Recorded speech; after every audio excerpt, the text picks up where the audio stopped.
For decades, audio professionals have worked to remove unwanted artifacts from recordings. Things like the hiss of a cassette tape, the flutter and wow of a warped vinyl record, the low fidelity sound of a low-bit digital recording. And every time technology advances past those flaws, we kind of miss them. This is the Artifakt Lo-Fi Elements pedal by Source Audio, and it'll help you add those nostalgic audio elements back into your music and give you a lot more control over it. Welcome to Get Offset. My name is Emily, and I hope you know how loved and appreciated you are. As you already know, today we're talking about the Source Audio Artifact. I got to play this at Sweetwater during Guitar Fest, and I told them I absolutely needed to get more time with it. So they sent this one to me and are paying my standard rate in exchange for this video. So thank you, Sweetwater.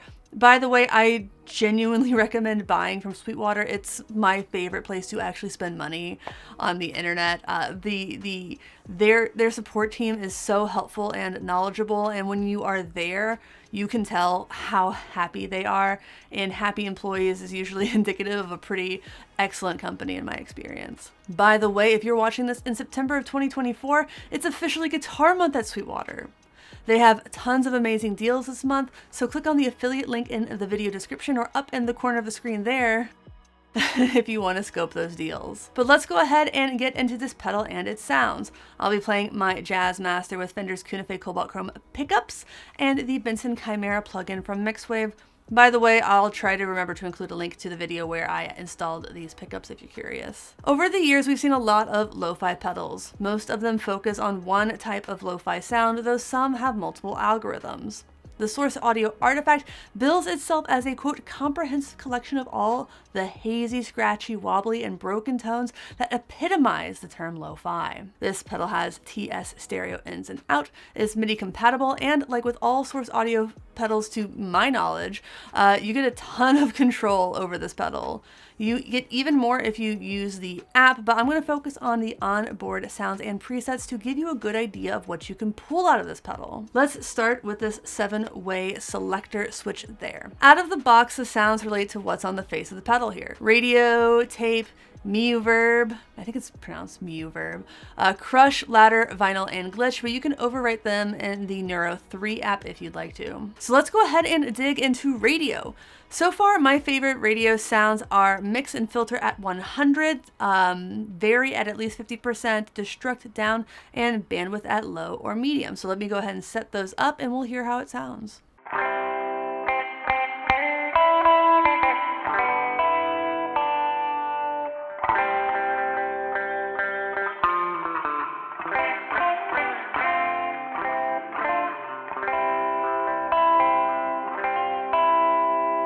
All right, let's talk about the controls, starting with bandwidth. That's this toggle here.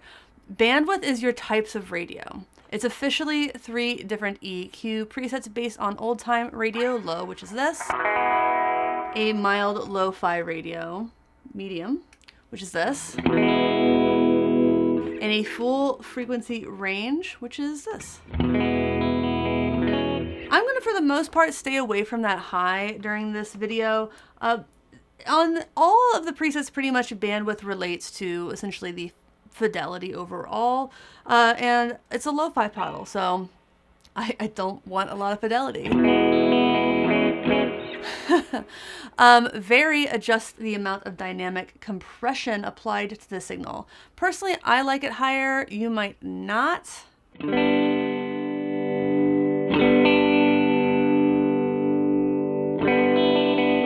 I think part of me feels like since it's so lo-fi, it needs that compression to just level it out a bit. Filter cuts highs as you turn it counterclockwise.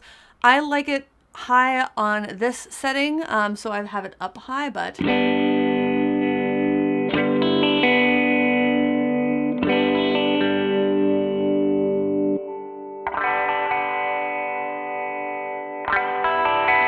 especially with the lower fidelity, you might want to cut some of those highs, so I really like that you have that. I can add modulation, which is vibrato, to taste. And with this toggle, you can control the rate depth and what is it? The shape of that vibrato.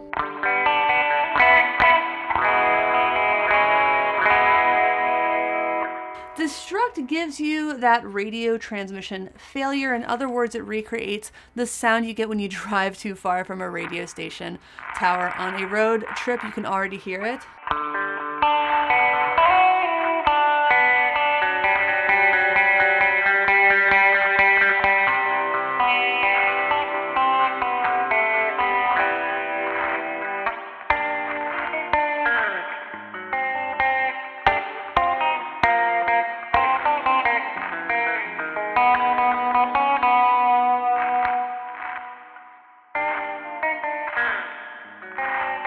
You did hear the compression with that vary all the way up when I was doing the finger picking. It did sound a little overly percussive. So again, like, you can dial a lot of elements of this pedal into taste, and that's something I really love about it.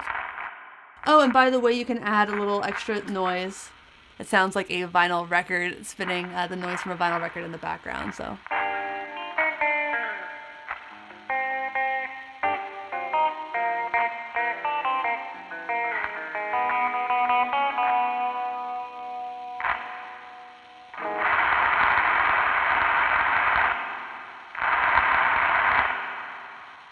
I think that Destruct has its place.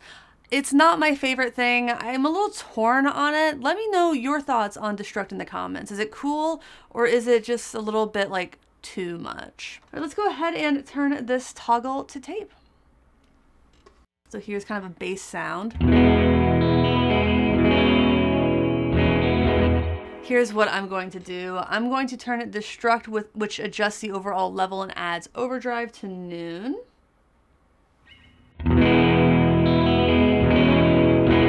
I'm going to set the filter to just below noon. Set mix back to noon so we can hear some of the clean signal. The bandwidth toggle is low. Again, that's more like fidelity. Vary, I have around 3 o'clock. Vary is the delay time and can apparently go from doubling to slap back to chorus and flange. It starts at through 0 flange. So I'm going to go ahead and let you hear that.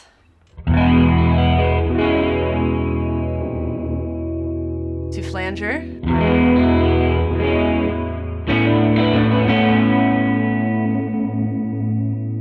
To chorus. To like a doubler. To slap back.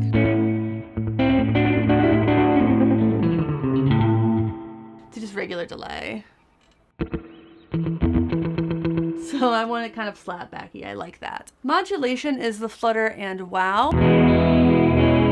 But you can also set the modulation rate via tap tempo.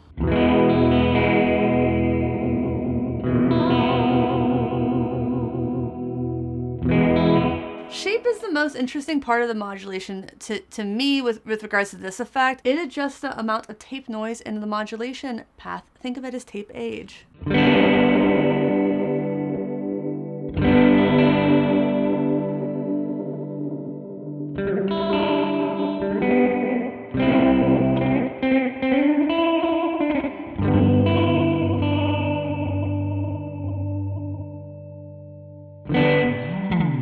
Turn off the modulation a little bit. It was a much.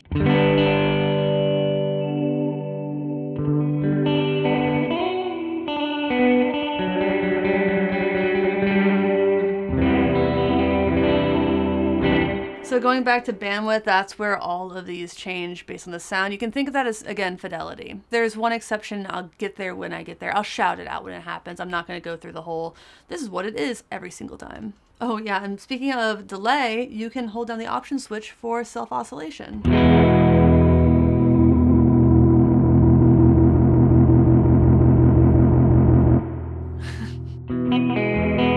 Yeah, I love this effect. If you're digging this video, please drop a like, comment, and subscribe. That's a great way to support the channel and make it more likely you'll see more of me and my videos in the future.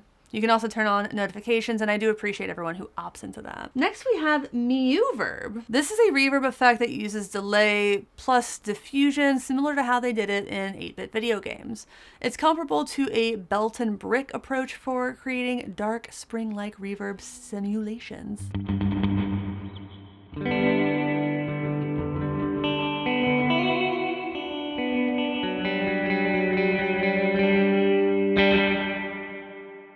This time I'm going to start with Destruct, which adds distortion to the reverb. I'm going to up that to about 2 o'clock. Filter, which again cuts the highs, is going to 10 o'clock, which is as far back as I've had it so far. Personally, with it higher up, it feels a little bit harsh.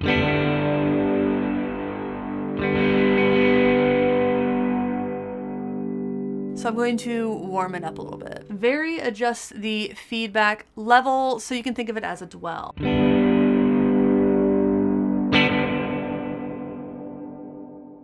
How about noon? Mix, I have it about noon. And modulation is something to adjust to taste as usual.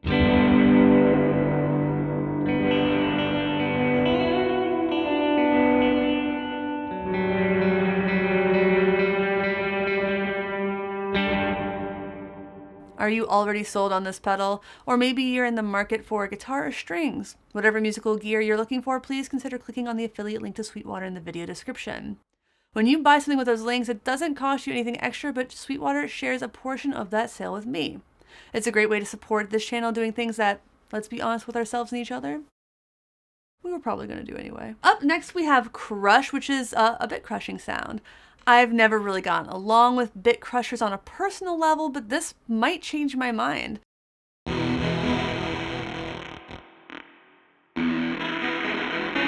I've got bandwidth set in the middle. That's kind of like a portable amp sound.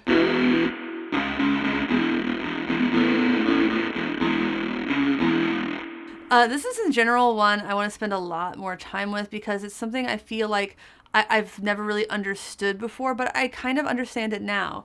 I want to crank the mix again, set the filter just short of 3 o'clock, and vary just above noon. Vary adjusts the sample rate, and at this position it feels pretty good and usable. Moving it around can get things a little bit weird, and I will do that, but right now I'm kind of happy. Destruct adjusts the bit quantization, I hope I said that right, which increases in severity when the destruct knob is turned left to right. This is where I'm having the most fun playing with this effect. Because when you have it lower, it's like, oh, cute, gentle lo-fi sound. And then up, it's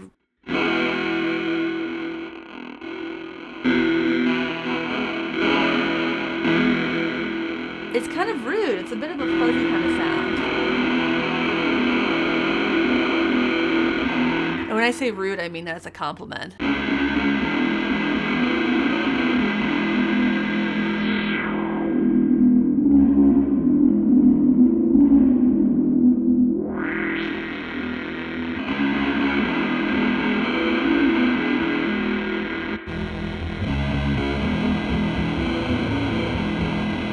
This is the one exception to the rule where I don't like bandwidth all the way up because I understand it. I can use it better like this.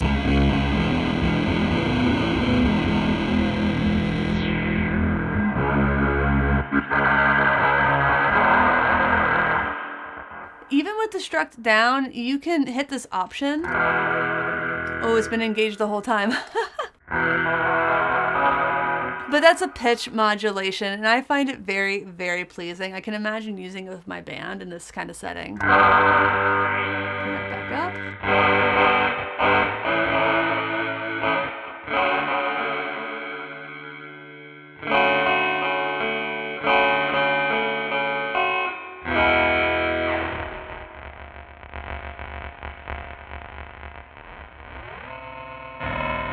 Vary is like sample loss.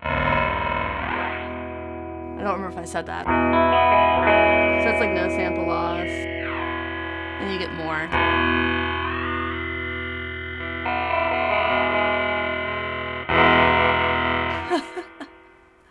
I mean, I've never really dug Bit Crush or anything, but I honestly really like that. Okay, our fifth effect is the R2R ladder filter, which from my understanding is a very Moog thing, and it involves a chain of low-pass filters.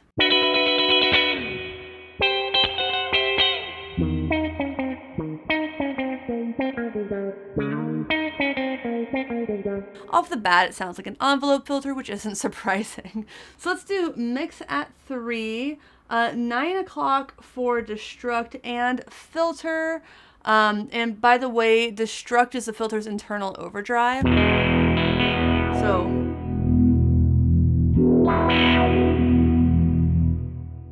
it's kind of cool. Very, set this to the right for a more traditional response for an envelope filter. The middle is no envelope filter response, and you might do that if you're using like the LFO on the modulation, which I don't really want to do or get into. Then if you turn the vary to the left, it's kind of the opposite of how normal envelope filter works.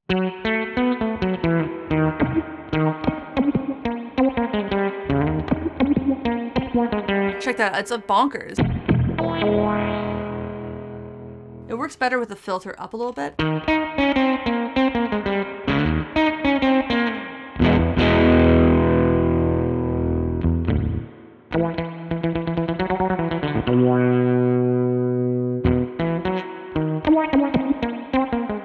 But let's set vary back to 3.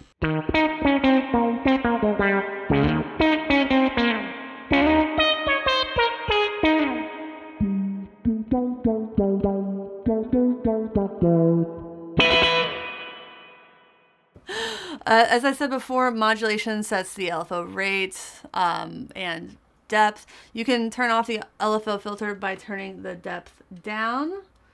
Or you can have it going. Yeah, so if you do that, I think you might want the filter at noon. And you have a bit of an auto wah thing going. I don't prefer that. I prefer the envelope filter sound. Bandwidth here is different. That's that toggle again. It sets the Q shape, which is the sharpness of the curve. So that's a smooth curve. Medium's kind of a sharper, and then high is very, very sharp. And that's more apparent when you're moving the filter. You can hear that sweep.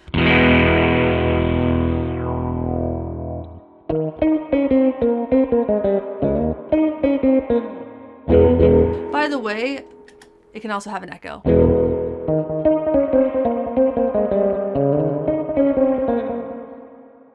All right, I'm really excited about this next one. It's vinyl.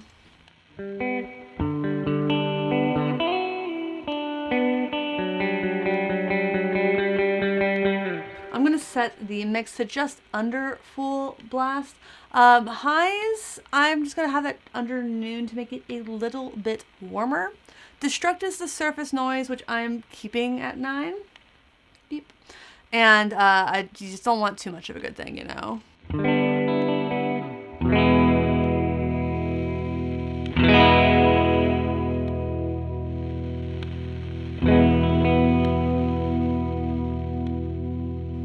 You see what I mean? Vary is the saturation of the vinyl engine. I'm going to max that, but let's go ahead and hear that breadth. And also I'm going to turn the toggle to lo-fi, which is a kind of like a Victrola 78s kind of guy.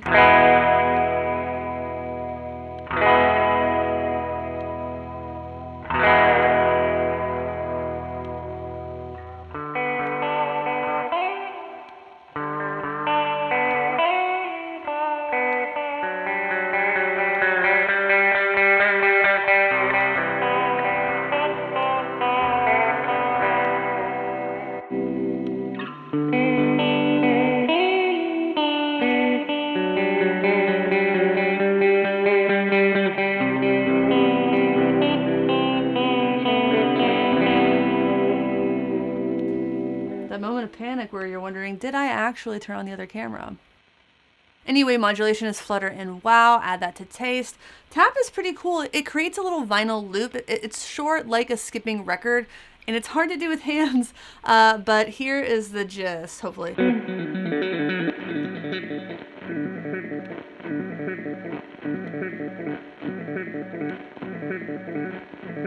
I really love that. I can imagine doing that at the end of a set or at the end of a song and walking off stage. And it's probably a little bit more pleasant than just going full self-oscillation and blasting amps. But you could see how it goes red while recording.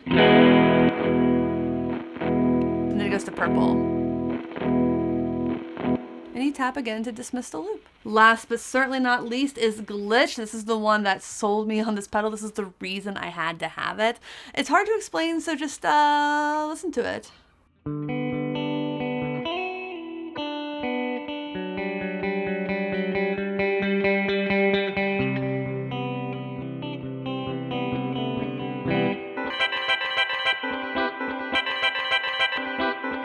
I'm pretty sure Jason Mays from Working Class Music and Play Jason turned on this mode at Sweetwater with Andrew Bana and Abiotic John, and even Aaron Coburn just did a TikTok talking about this, but we were all like, what is that? What's happening? We were just obsessed with it. So you can, obviously, that's how you stop the loop, but it listens to your playing. And it just loops it, it distorts it. It's so wild. So let's dig into it a bit more. So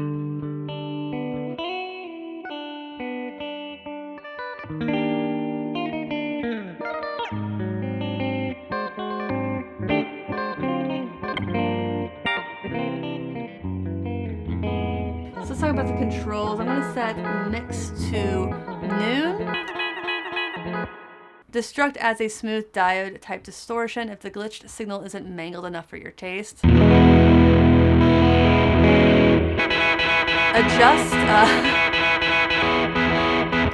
vary adjust the input gain sensitivity of the envelope used to record your playing. You want to see this LED here red when you're playing and green when you're not. So that's something you can fine tune yourself. Again, this toggle is a bit of a fidelity thing. So I think there's no sample degradation at high.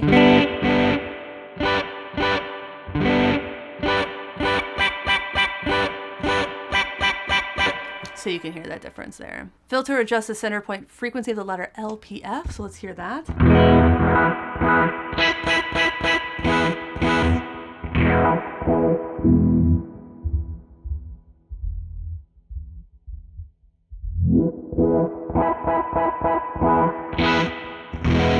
But on this one, the option switch is my favorite. As you saw, you can tap to stop the playback, or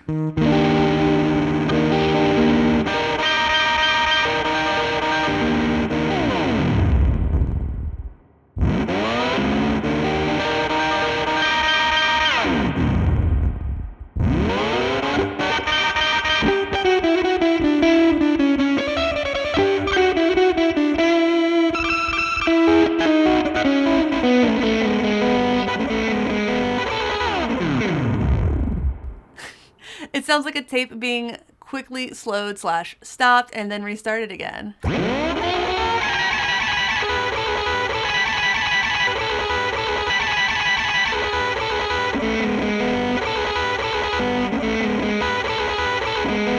Oh my God.